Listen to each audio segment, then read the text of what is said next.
Narayana master బోధిస్తున్న దోపిడీ పాఠాలను పచ్చ నేతలు చాలా సులువుగా అవగాహన చేసుకుని తూచా తప్పకుండా పాటిస్తున్నారు. అంతేకాదు మాస్టర్ ఆధ్వర్యంలో తయారైన ఎన్ టీం ఏ రూట్ను వదలకుండా అన్ని మార్గాలలో దోచుకు తింటోంది అనే ఆరోపణలకు లెక్కే లేదు.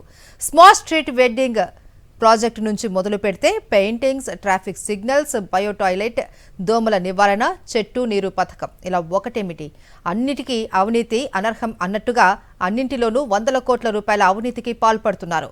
బిల్లులు పాస్ కాగానే నీకింత నాకింత ఫార్ములా ప్రకారం పంచుకుంటూ ఆ విధంగా ముందుకు సాగుతున్నారు.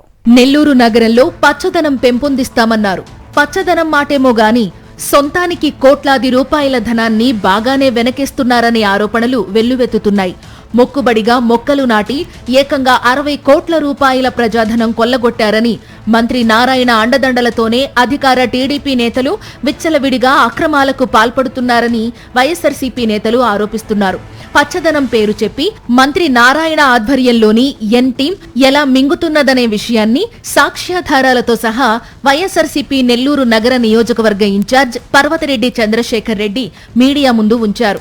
48,000 మొక్కలు నాటామని పేపర్ మీద రాసేసి వాటికి ట్రీ గార్డులు, నీరు పోసే పేరుతో ఒక్కో మొక్కకు ఏకంగా 12,500 రూపాయలు ఖర్చు చేశామని చెబుతూ 60 కోట్ల రూపాయల నిధులను మంత్రి నారాయణ ఆధ్వర్యంలోని ఎన్ టీం ఫ్రాడ్ చేసినట్లు వైఎస్ఆర్సీపీ నేతలు ఆరోపిస్తున్నారు.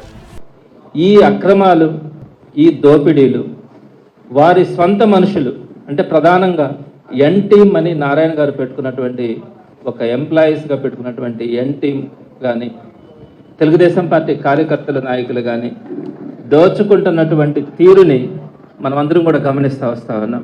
లెక్క పక్కా లేకుండా చేస్తున్నటువంటి 100 కోట్ల రూపాయల నామినేటెడ్ వర్క్స్, 100 కోట్ల రూపాయల నామినేటెడ్ వర్క్స్, వీటన్నింటినీ కూడా ప్రతి దాంట్లో కూడా అన్యాయం, అక్రమం, దోపిడీ నెల్లూరు నగర నియోజకవర్గంలో ఆనవాయితీగా జరుగుతా ఉంది. పచ్చదనం పేరుతో నారాయణ టీం అక్రమార్కులు నాటించిన మొక్కలకు 2 నెలలే ఆకులు పూలు ఉంటాయి.